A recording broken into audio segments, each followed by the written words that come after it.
What's up guys, it's your boy the Chat Kid coming back with a new video. Today we're going to be finally coming back to Jeff the Killer Scars of Corruption.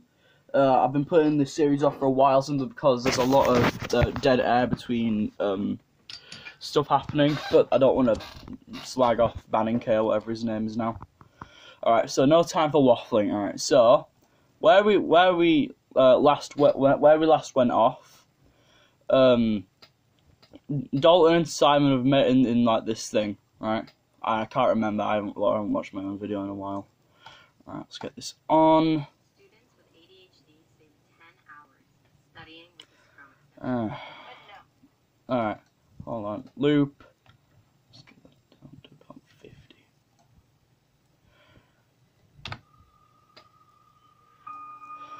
Dalton found himself chuckling just a bit in spite of how annoyed he was at the ever-increasing lateness of his workday.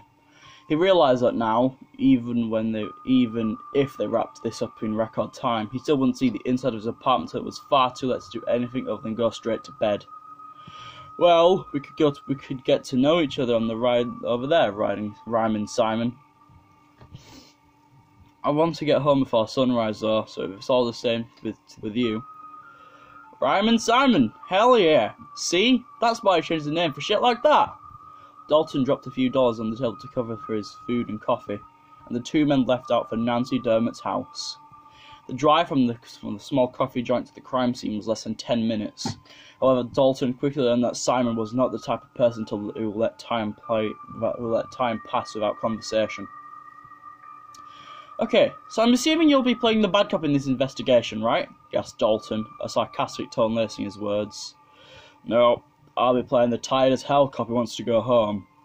I tend to play that role every time my shift goes into overtime.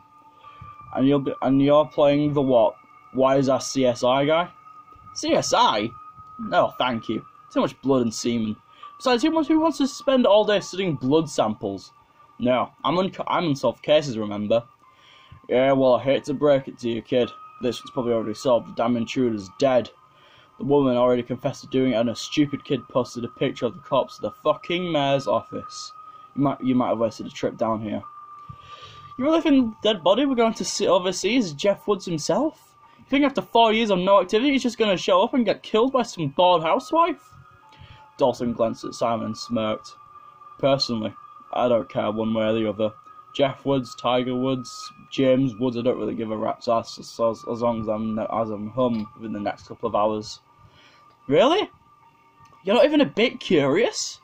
I mean, Jeff the Killer, right? Exciting stuff. Maybe to you and the rest of the world, I don't know. I was still with the NOPD when the whole thing happened here in 2015. I didn't transfer out to Mandeville until almost the end of 2016. Sure, I read all about the incident when it took place, but these yuppie folks out here will freak out over everything. In New Orleans, we investigate several homicides a week in just my district alone. Some kid was having a nervous breakdown, and stabbing a few people doesn't exactly have the same impact on your work in a city where murders don't even make the front page anymore. Why'd you leave New Orleans then? Shut up, Simon. I'm sure you're a nice guy, and I bet all your co-workers love you. But let's stay on track here. If this case turns out to be a longer ordeal, I'm sure we'll find time in the world to tell war stories, but for now, let's just focus on the task at hand. With that said, they rode the last few blocks in relative silence. Dalton only spoke again when they arrived at the scene. We're here. Now listen, I'm not sure if you know this or not, but Nancy Dermot's husband was somewhat tight in the whole Jeff Woods fiasco, so try and avoid making any stupid jokes. Trust me, Dalton, I know all about Paul Dermot and his types of Maxwell Hayden. I've read Lou Wood's book all about the other seedy little secrets that have been published, and a few that haven't. The two men walked to the Dermot's front door of a uniformed officer who looked to be all of maybe 21 years of age was standing. The officer began addressing Dalton as he approached. Paramedics moved the body to a stretcher, and I think the CSI people are just about done. There was apparently a brief struggle, but the intended victim really did a number on the guy. Outstanding police work, Junior, Dalton responded, stepping around the cop and walking into the home. Bradshaw, you finally here to take over this scene or what? An older officer asked. Holy shit, Frank. Yeah, I'm here to take over the scene. Give me a briefing so you can get the hell home before you die from breathing. Frank, whose age and weight suggested that he might have difficulties should he ever try to jog more than a few feet, waddled over to Dalton and began reading from a platform. Okay, the dead fuck's on his way to the morgue as we speak. CSI determined that he got in through the back door. What can I say? Folks never heard of locks or something? Intended victim was Nancy Dermott. Her son, Lane Dermott, witnessed the struggle and the death of the intruder. Blah blah blah, boilerplate bullshit. Apparently 16-year-old Lane believes that the intruder is none other than Jeff Woods. The victims are in the back of the house right now. Nancy said she was sick of looking at the blood on her sofa. The morgue? I thought they were leaving the scene intact until I got here. Yeah, all orders were given to keep this whole thing quiet. When they saw the chance to move the body without a lot of gore, because they took it. Neighbours have been popping by every so often, knocking on the door, being nosy, typical shit. You got pictures of the intruder? Simon asked Frank in a casual tone. Who are you? The pudgy man asked in slight annoyance. I'm the president of the Dead Body Fan Club. Now let me see these pictures so we can kindly sign your report and you can kindly head back to Seawall and get back in your tank. This fucking kid's got a problem, eh, Dolt? Frank asked, turning his flushed face towards the detective. Relax, Frank. I'm the one that has to work with him. He's from state police, investigates unsolved cases or something. Send me the pictures. Frank handed the pictures to Dalton, at which point Simon immediately snatched them away. He looked through them slowly at first, as Dalton joined in on the viewing, but as he progressed through them, he began to flip them over faster and faster. The collection of photos ranged from close-ups of the intruder's face to shots of his corpse collapsed on the sofa. What information could be gathered on site was from the CSI crew, but all catalogued, such as height, estimated weight, etc. Well, this isn't Jeff Woods, that's for sure, Simon said with no doubt, handing the pictures to Dalton. How could you be so sure? Well, the height is wrong first of all. This guy's taller. Jeff Woods stood about 5'10". Also, take a look at his clothing. If Jeff Woods has been stalking the countryside out here for the last 4 years, I doubt he'd be wearing new clothes. Frank began to chime in. New clothes, kid? You blind? I saw those rags before they zipped him up and hauled him down to cold storage. His shirt and pants are practically falling apart. While I'm sure your CSI crew will agree, allow me to save them some time to break this down for you guys. The cuts on his clothing are clearly made with scissors. Clothes that rip on tree branches, for example, tend to be torn in ragged fashion. These tears are done on purpose. Plus, the pattern of rips is far too intentional to be caused by snagging branches. This guy was clearly attempting to make a costume of sorts. Plus, the shoes always give it away. He wants us to believe that he's been wearing the same stuff for so long that it's just falling apart, but his shoes are in pretty good shape for what I can tell from these photos. Plus, he's wearing hiking boots. If he was really living off the land all these years, he'd take whatever kind of shoes he could get. Or maybe he'd still be wearing the ones he left home in. He said he's wearing a fairly new-looking pair of shoes that just so happen to be perfect shape for escaping into the woods after murdering a couple of people. Kid, you know he could have gotten new clothes on the way or something. It's not that hard to break into a store, and Simon interrupted Frank before he could finish. Sure, maybe. However, if you look at these pictures from the perp's face, you'll clearly see that his scar is smearing a bit. Now, I'm not a dermatologist, but in my experience, scars don't start to streak when you sweat. Also, that's clearly a contact lens in his eye. Dalton couldn't help but chuckle at the exchange. Frank Landry had developed the reputation of being a bully over the years, especially to the new recruits. Watching this skinny kid talk to him like he's an idiot was a good laugh or two. An hour later, Simon and Dalton were driving to the morgue to see the corpse that was causing such a stir. They'd been interviewing both Nancy and Lane Dermott and were not surprised to find there was not much to be gained from besides a rehashing of what they already knew. You were a little harsh on that kid, don't you think? Simon asked as they drove. That fucking kid is an idiot. Posting that damn picture for the world to see. Agreed, but do you really have to threaten to skull drag him, as you put it? Lane Dermott needs a little understand that he isn't above this shit. Since his father split town, he's used to an excuse to do whatever he wants. His mother clearly knows he's too warm to fix his ass. Plus, if that picture gets leaked, then you mandible types are really afraid of the exposure, aren't you? Personally, I don't give a damn, Dalton corrected. But the old heads here, yeah, they hate it. Before Jeff Woods decided to go on a killing spree, Mandeville was advertised as the type of place where you could sleep with your doors unlocked at night. But really, I think it was all the corruption that uncovered that freaked them out. A murder can be explained away as just a crazy bastard being crazy, but all the cover-ups, that was bad. Well, Maxwell Hayden didn't exactly do himself too many favours with the bribes. He certainly didn't do his son any favours either. Randy Hayden may have escaped Mandeville alive, but from what I've heard, even Whit Pro couldn't protect his reputation. From the American news program Lies Exposed, hosted by Leslie Matthews. Interview with activist Alexis Perry on her campaign against Randy Hayden. Tonight we are joined by Alexis Perry, who is speaking publicly for the first time since formally charged by authorities for doxing the personal online accounts of Randy Hayden whilst he was in federal witness protection. Alexis is currently out of jail on bond but will face charges in court for her actions. Alexis tells us that she has not discussed her upcoming court date, saying that she would do it all over again. For our viewers that have not been following the developments, here's a brief recap of the events that have led to the 23-year-old college sophomore facing these serious charges.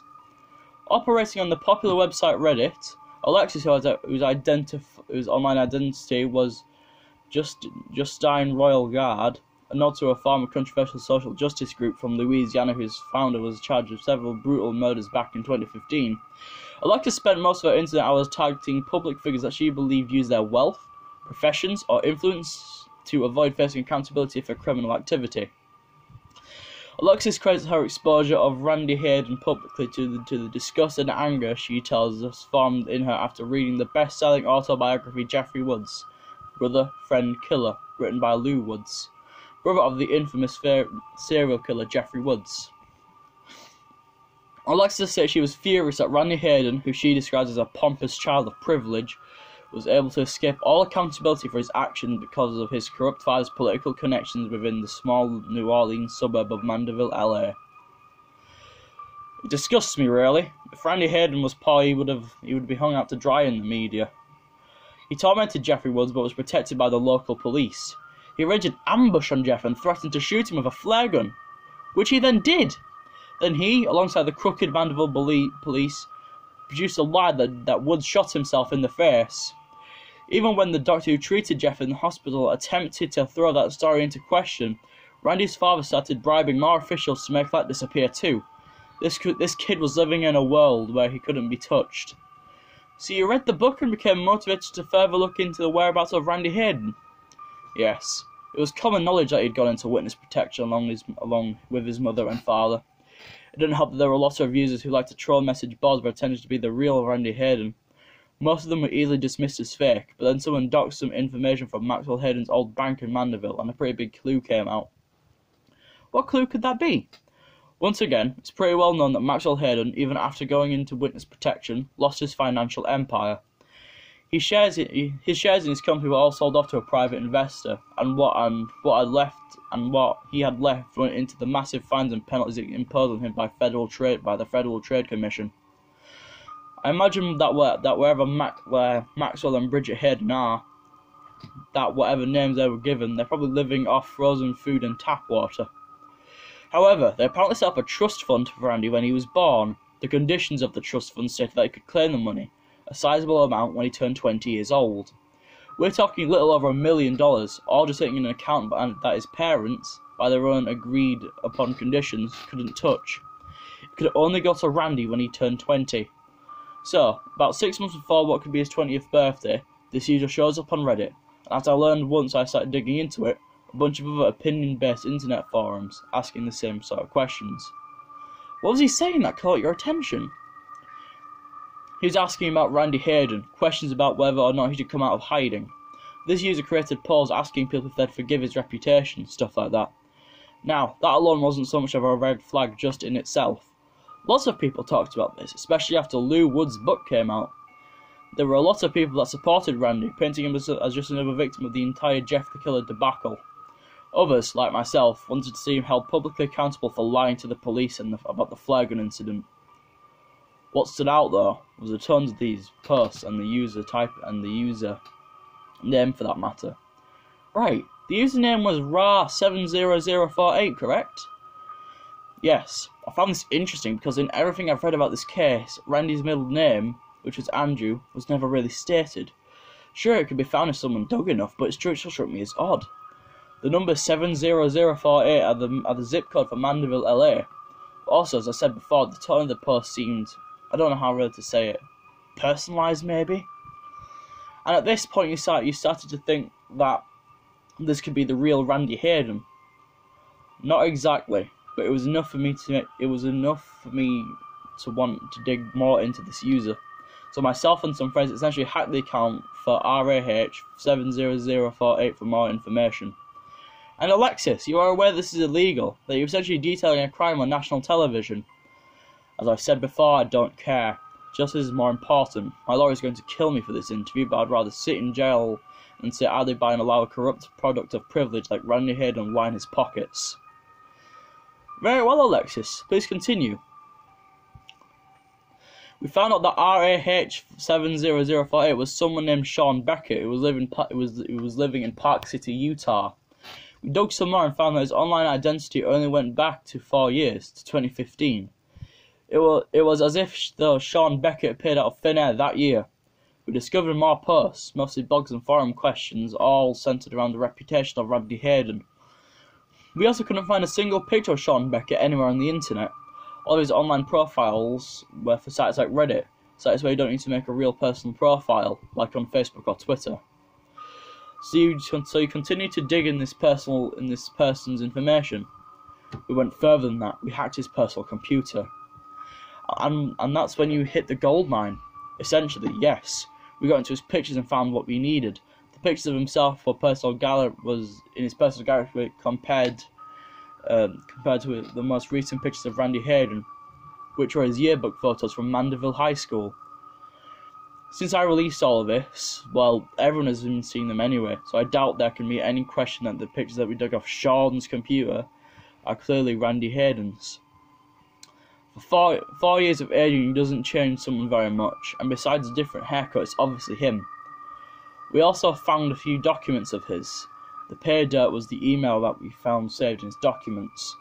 He was essentially writing to his lawyer, asking what his options were in collecting the trust fund. Email sent from Sean Beckett to attorney, redacted. Subject, trust fund. Dear, as you are aware, I will turn 20 this year. At that time, I will be eligible to claim a trust fund set up by my father. As I am currently unable to use the name associated with the contract, I'm wondering what my options are. I would like to have access to the trust fund as soon as possible, but do not wish to bring unnecessary attention to myself. Sincerely, Sean. So at that point, you believe that you had all the proof you need? Clearly. So you release all of this information to the public via Twitter, Reddit, and a variety of other online sources. Did you think about the legal retaliation? Did you think that you were breaking the law not just for hacking someone else's information, but also breaching the identity of a federally protected individual? Did any of this concern you? Not even for a second. Headlights on a dark road. Yep, he's following us alright. I made a few turns and circles just to test him, Dalton informed Simon as he was looking into his rearview mirror. I thought you were just lost there for a minute. Be serious for once. I'm pretty sure that truck was parked on Dermot Street. I really wasn't paying that much attention, but after 10 minutes of the thing riding our ass, I couldn't exactly ignore it. Well, we're the damn police. Let's just pull over and see what it does. The road out the city morgue ran through a few rather undeveloped areas, and as luck would have it, both men were part of Mandeville. Part of Mandeville rarely travel at night. Dalton slowed and activated his blinker, pulling his old Buick Regal to the shoulder of the road. The vehicle, a massive pickup truck that looked old but as solid as a tank, slowed to a stop as well.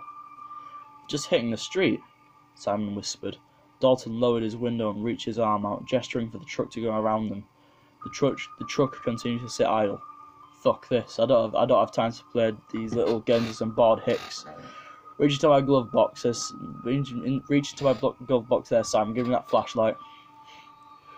Simon retrieved the flashlight and handed it to Dalton. The detective removed his pistol from its holster and opened the door. Simon followed suit, removing a small pistol that he wore in an ankle holster. Once both men exited the vehicle, Dalton aimed the flashlight at the truck's windshield.